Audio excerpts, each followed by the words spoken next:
I think like green beauty and natural beauty brands, they should be empowering self-love and self-care. Like, regardless of whether you're in your 20s or your 60s and 70s, you want to be able to celebrate that vitality and your radiance.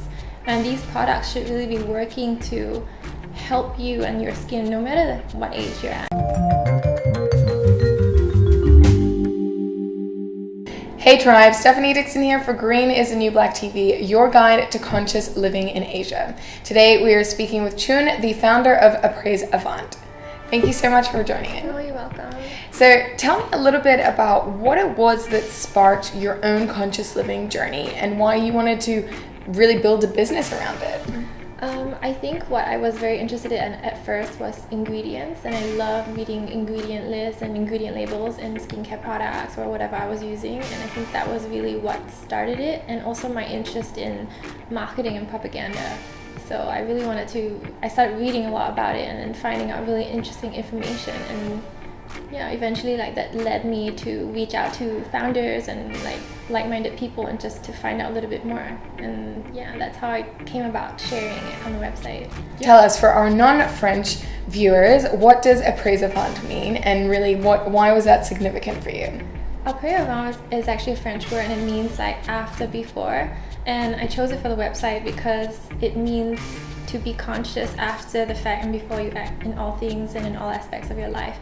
So we believe that your choices that you make affect yourself and the environment, and it's just serves as a platform to empower anyone to make more conscious decisions, be more mindful, be a little more open-minded as to what you're doing every day. There isn't a right and a wrong, which is what I really wanted to get across on the site. In the last few years, we've seen a major shift towards green beauty, which is super exciting, especially because we're both, in this world, and it's really amazing to see the growth and the interest in it. So what are some of the shifts that you've been seeing in the industry, and how can we empower people to really make informed decisions? I think the shift that we're seeing is that it's no longer enough to just be organic or natural anymore.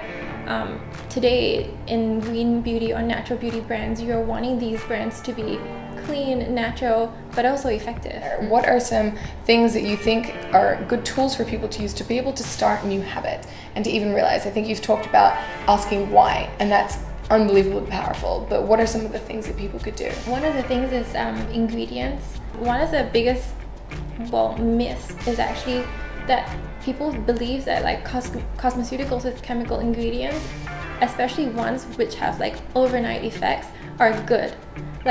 Today, you will hear a friend or somebody who will say, buy this, this lipstick stays on all day through my meals and through everything, or buy this, you can see effects overnight.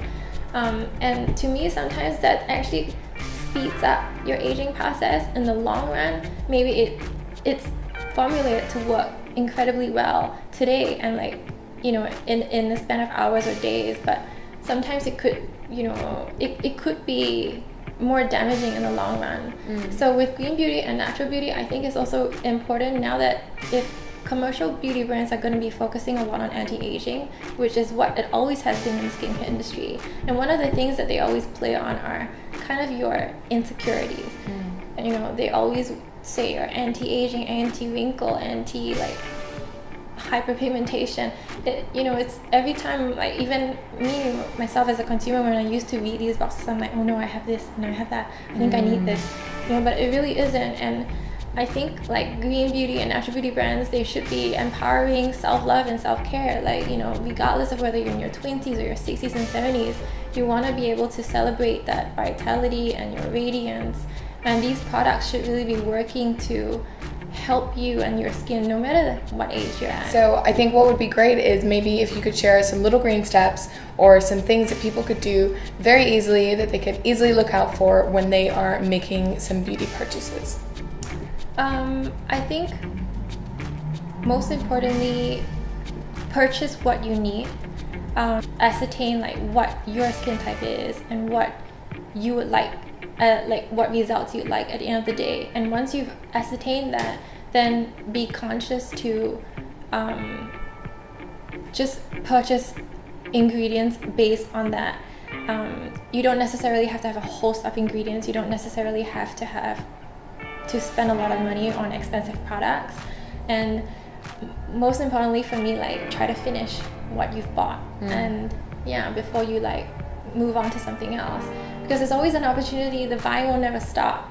Yeah, I think that's really powerful. And I know you talk a lot about really hoping and wishing to make a holistic and healthy living normal and a new normal. So how have you kind of seen the growth and the change in that? And do you think it's something that is possible in our crazy technology, over completely everything on steroid world that we're living in? How can we tap into that healthy, holistic living? In general, it's very easy for us to be very quick-minded on the decisions that we make just because it's out of habit or it's just what we think we know. Absolutely. And we have to be conscious about our consumption. Yeah. What do you think Mother Nature would say if she could speak right now? I think with so many problems happening in the world today, it's really easy to feel a sense of like hopelessness. But the best thing that anyone can do is really to just get up and do something about it. And with that, like, we'd be able to instill like hope into the world, no matter like how big or small. And I think that little step or message will go a long way. Wonderful. Thank you so much for joining us and sharing. And thank you for watching. I hope you learned something today so that you can live more consciously tomorrow.